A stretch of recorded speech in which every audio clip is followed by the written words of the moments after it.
Good morning sa lahat. Tara mabilis ang basa ng ating libro guys. Magandang balita Biblia. Today is 17 September 2024. Nandito na tayo sa aklat ng Malakiyas. Panimula. Pakisabayan ako ng basa para pare-pareho tayo dito matuto. Panimula, nasulat ang aklat ng Malakiyas noong ika-5 siglo BC. Matapos maitayong muli ang templo sa Jerusalem, ang pangunahing layunin ng propeta ay manawagan sa mga pari at sa bayan upang muling pag-alabin ang kanilang katapatan sa kanilang pakikipagtipan sa Diyos. Kitang-kita ang panghihina at kabulukan sa pamumuhay at pagsamba ng bayan ng Diyos.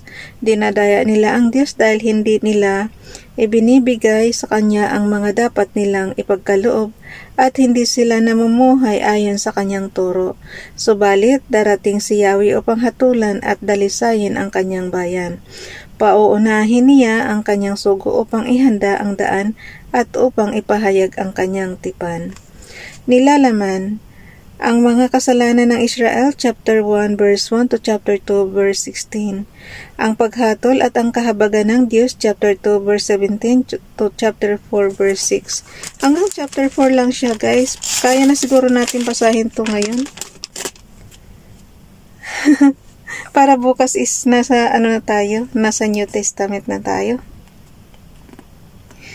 Iniibig ni Yahweh ang Israel. Malakiyas chapter 1 verse 1. Ang aklat na ito ay naglalaman ng pahayag ni Yahweh tungkol sa Israel sa pamamagitan ni Propeta Malakiyas. Sinabi ni Yahweh sa bayan ng Israel. Verse 2. Inibig ko na kayo noong una pa man, subalit sinasabi naman ninyo, paano ninyo ipinakita ang inyong pag-ibig sa amin? Hindi ba't magkapatid sina Esau at Jacob, ngunit minahal ko si Jacob at ang kanya mga salinlahi. Verse 3, at kinamuhian ko naman si Esau. Winasa ko ang kanyang maburol na kabayanan at pinamugaran iyon ng maiilap na hayop. Verse 4, kung sabihin man ng mga Edomita na mga salinlahi ni Esau, bagaman winasak ang aming bayan, muli namin itong itatayo. Ito naman ang isasagot ni Yahweh sa makapangyarihan sa lahat.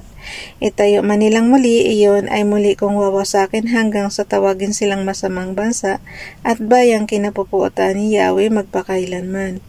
Verse 5, makikita ninyong mangyayari ito sa inyong sasabihin, dakila at makapangyarihan si Yahweh kahit sa labas ng bansang Israel. Pinangaralan ni Yahweh ang mga pari. Verse 6, pinagsabihan ni Yahweh na makapangyarihan sa lahat ang mga paring lumalapastangan sa kanyang pangalan. Pinaparangalan ng anak ang kanyang ama at ng alipin ang kanyang Panginoon. Kung ako ang inyong ama, bakit hindi ninyo ako iginagalang? Kung ako ang inyong Panginoon, bakit hindi ninyo ako pinaparangalan? Nilalapastangan ninyo ako at pagkatapos ay itatanong pa ninyo, sa anong paraan namin kayo nilalapastangan? Verse 7, nag-aalay kayo sa aking altar ng mga walang halagang pagkain at itinanong pa ninyo, paano naging marumi ang aming handog? Hinahamak ninyo ang aking altar. Verse 8, sa tuwing maghahandog kayo sa akin ng mga hayop na bulag, pilay o may sakit, subukin ninyong maghandog ng ganyan sa inyong gobernador. Matuwa kaya siya sa inyo at ibigay ang inyong kahilingan. Verse 9, magsumamo man kayo sa Diyos ay hindi niya kayo papakinggan kung ganyan ang ihahandog ninyo sa Kanya. Verse 10, mabuti pa'y isara na ng isa sa inyo ang mga pinto ng templo at huwag na kayo mag-aksaya ng panahon sa pagsisindi ng walang kabuluhang apoy sa ibabaw ng aking altar. Hindi ako nalulugod sa inyo at hindi ko tatanggapin ang anumang handog ninyo sa akin. Verse 11, iginagalang ang aking pangalan ng lahat ng mga bansa mula silangan hanggang kanluran. Nagsusunog sila ng insenso at nag-aalay ng malilinis na handog para sa akin. Ako'y pinapangarangalan nilang lahat. Verse 12, ngunit dinudungoy sa ninyo ang pangalan ko tuwing sinasabi ninyo na walang kabuluhan ang aking altar at tuwing naghahandog kayo doon ng mga pagkaing walang halaga. Verse 13, sinasabi ninyong nakakapagod na ang lahat ng ito. at iniismiran pa ninyo ako. At kung hindi naman nakaw o pilay, may sakit ang dala ninyong hayop na panghandog sa akin, akala ba ninyo tatanggapin ko iyon? Verse 14. Sumpain ang sinumang nandaraya sa paghahandog sa akin ng hayop na may kapintasan gayong may ipinangako siyang malusog na hayop mula sa kanyang kawan. Ako isang haring dakila at kinatatakutan ng lahat ng bansa. Nung araw guys, kailangan kasi perfect yung ihahandog, walang kapansanan. Chapter 2, Malakias chapter 2, verse 1. Sinabi rin ni Yahweh sa mga pari, verse 2, kung hindi ninyo ito papakinggan at isa sa puso bilang pagpaparangal sa aking pangalan, susumpain ko kayo at ang mga pagpapalang tinatanggap ninyo bilang mga pari. Sa katunayan, sinumpa ko na ang mga iyon, sapagkat hindi ninyo isinasapuso ang aking utos. Verse 3, paparusahan ko ang inyong mga anak at ipapahid ko sa inyong mga mukha ang dumi ng mga hayop at inihahandog ninyo sa panahon ng kapistahan. Itatapon din kayo sa tambakan ng dumi. Kadiri naman. Okay. Malakias chapter 2 verse 4. Na-imagine ko kasi guys habang binabasa natin. Kaya pasintabi sa mga kumakain. Okay, verse 4. Dahil dito'y malalaman ninyo na ibinigay ko sa inyo ang utos na ito upang magpatuloy ang aking tipan kay Libiwika ni Yahweh na makapangyarihan sa lahat. Alam mo bakit ako nandiri? Kasi, biro mo, yung verse 3 guys, paparusahan ko ang inyong mga anak at ipapahid ko sa inyong mukha ang dumi ng mga hayop. Tingnan mo lang. Ang dumi ng mga hayop na inihahandog ninyo sa panahon ng mga kapistahan. Itatapon din kayo sa tambakan ng dumi. O diba, kadiri? Kaya pasintabi na po kung kumakain man kayo this time. Ba't naman ganyan, Father God? Verse 4. Dahil dito'y malalaman ninyo na ibinigay ko sa inyo ang utos na ito upang magpatuloy ang aking tipan kay Libiwika ni Yahweh na makapangyarihan sa lahat. Malakias chapter 2 verse 5. Sa tipang iyon, alam nyo guys, sa generation natin ngayon, hindi ko lang alam kung may ganitong handog pa yung talagang buong hayop siya ihandog o wala talagang kapintasan. Kasi ang nakikita lang natin ngayon tuwing mag-aalay tayo is bulaklak, fruits, yung mga ganyan lang nakikita natin this time. Pero ito yung buo-buo talagang yung mga sinaunang panahon pa talaga yun kasi mayayaman naman kasi sila noon.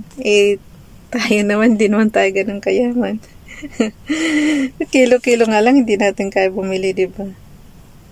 Okay, ulitin yung verse 4. Dahil dito'y malalaman ninyo na ibinibigay ko sa inyo ang utos na ito upang magpatuloy ang aking tipan kay Libiwika ni Yahweh na makapangyarihan sa lahat.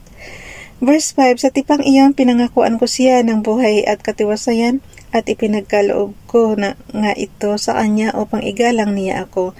Iginalang naman niya ako at iginalang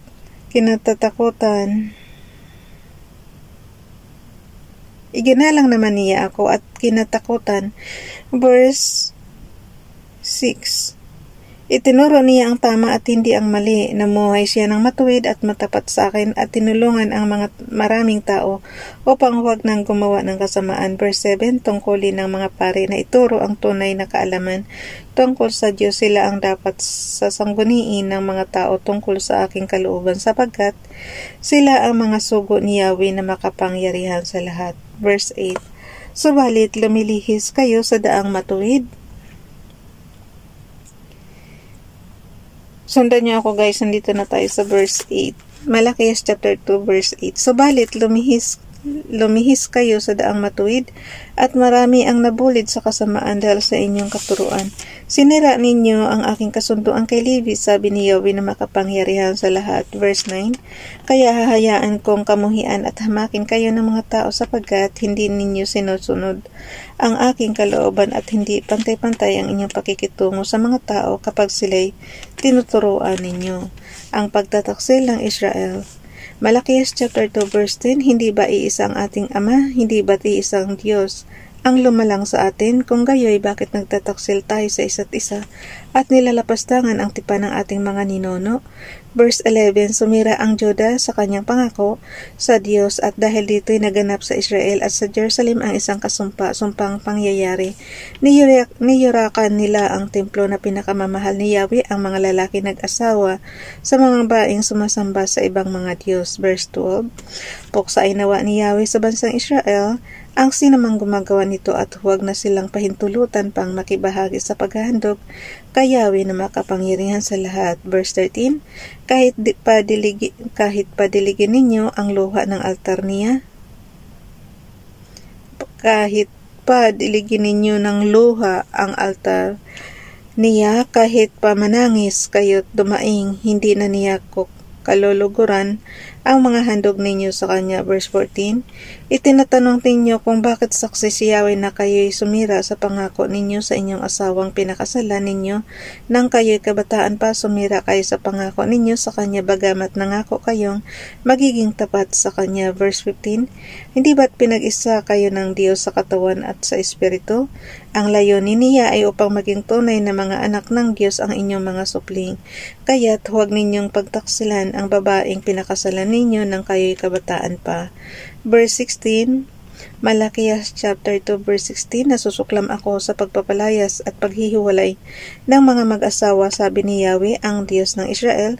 Napupuot ako sa taong gumagawa ng kalupitan sa kanyang asawa, kaya nga maging tapat kayo sa inyong asawa. Ang nalalapit na araw ng paghatol. Malakias chapter 2 verse 17, sawang-sawa na si Yahweh sa inyong mga sinasabi, subalit itinatanong pa ninyo, bakit siya nagsasawa? Sinasabi ninyong mahal ni Yahweh ang mga gumagawa ng kasamaan at nalulugod siya sa kanila.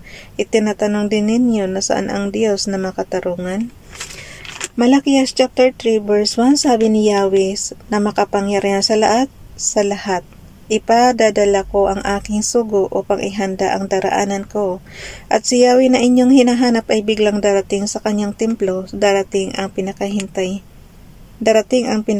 ninyong sugo at ipahayag ang aking tipan. Verse 2, ngunit sino ang makakatagal pagdating ng araw na iyon? Sino ang makakaharap kapag napakita na siya? Kapag napakita na siya, para siyang apoy na nagpapadalisay sa bakal at parang sabon na may matapang na sangkap. Verse 3, darating siya at mauupong tulad ng isang tagapagdalisay ng pilak. Dadalisayin niya ang mga anak na lalaki ni Levi, katulad ng ginto at pilak, at sa pamamagitan nito'y magiging karapat-dapat ang kanilang handog kay Yahweh. Verse 4, dahil dito, ang mga handog na dadalhin ng mga taga-Juda at Jerusalem ay magiging kalugod-lugod kay Yahweh tulad ng dati. Verse 5, sinabi ni Yahweh na makapangyarihan sa lahat, darating ako upang hatulan ang mga mangkukulam, ang mga mangangalon niya, ang mga bulaang saksi, ang mga nandaraya sa kanilang mga manggagawa, ang mga nagsasamantala sa mga byuda, sa mga ulila at mga dayuhan, at ang mga hindi gumagalang sa akin. Ang pagbibigay ng ikasampung bahagi. Verse 6, ako si Yahweh, hindi pa kayo lubosang nalilipol sapagkat hindi ako nagbabago sa aking pangako. Verse 7, subalit tulad ng inyong mga ninuno, tumalikod kayo at sinuway ninyo ang aking mga kautusan. Manumbalik kayo sa akin at manunumbalik din ako sa inyo, sabi ni Yahweh na makapangyarihan sa lahat. Tinatanong ninyo, paano kami manunumbalik sa inyo? Verse 8, ang tanong ko na may matuwid bang pagnakawan ng tao ang Diyos? Hindi, ngunit pinagnanakawan ninyo ako. Sa paanong paraan? Sa mga ikasampung bahagi at mga handog. Verse 9, isinumpa ko kayong lahat sapagkat ako'y pinagnanakawan ng buong bansa. Verse 10, dalhin ninyo ng buong buo, yung verse 10 guys. Malakias chapter 3 verse 10.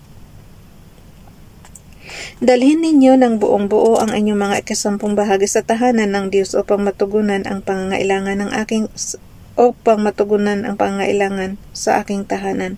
Subukin ninyo ako sa bagay na ito kung hindi ko buksan ang mga bintana ng langit at ibuhos sa inyo ang masaganang pagpapala. Verse 11, Hindi ko rin hahayaang salantain ng mga balang ang inyong mga pananim at mamumungad ng sagana na ng sagana ang inyong mga ubasan. Verse 12.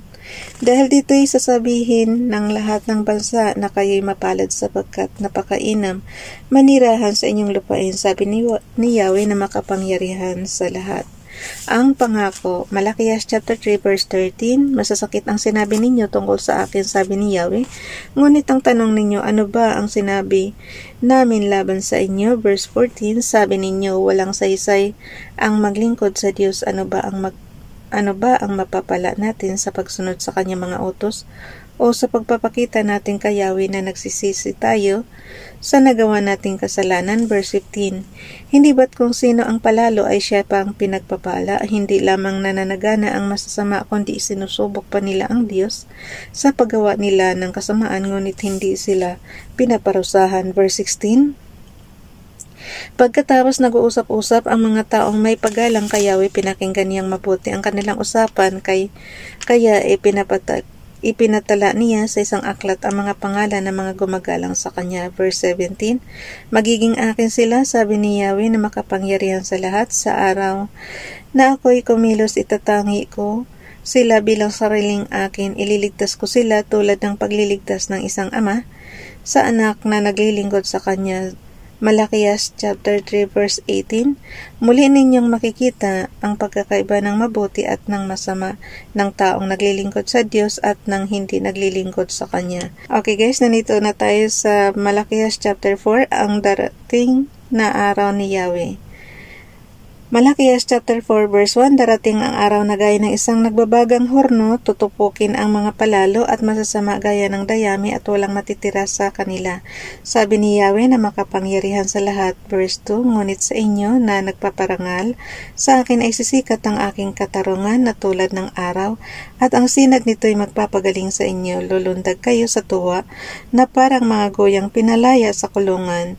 Verse 3, sa araw na ako'y kumilos, magtatagumpay kayo laban sa masasama at sila'y tatapakan ninyo na parang alabok, sabi ni Yahweh.